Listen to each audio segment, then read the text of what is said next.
আলহামদুলিল্লাহ আলহামদুলিল্লাহ আলহামদুলিল্লাহ। উজানি এসে আমার কাছে দুইটি জিনিস ভালো লাগলো।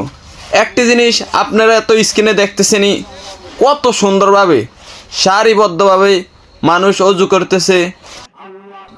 আসলে এই সুন্দর দৃশ্য কিন্তু সব জায়গায় দেখা যায় না। আমি কিন্তু উজানি এসে এই সুন্দর দেখলাম।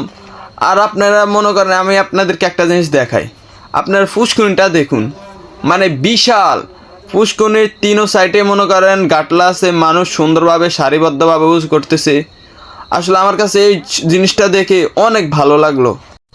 এরপরে আমি আরেকটি ভিডিও করব, আমি আপনাদেরকে দেখানোর চেষ্টা করব উজানি মাদ্রাসার ছাদের উপর থেকে উজানি মাদ্রাসার ভিউ এবং পুরা প্যান্ডেলের একটা দৃশ্য কেমন দেখা যায়। আমি ওই ভিডিওটা আপনাদেরকে দেখানোর চেষ্টা করব। তো সবাই ভালো থাকবেন, সুস্থ থাকবেন, আল্লাহ হাফেজ।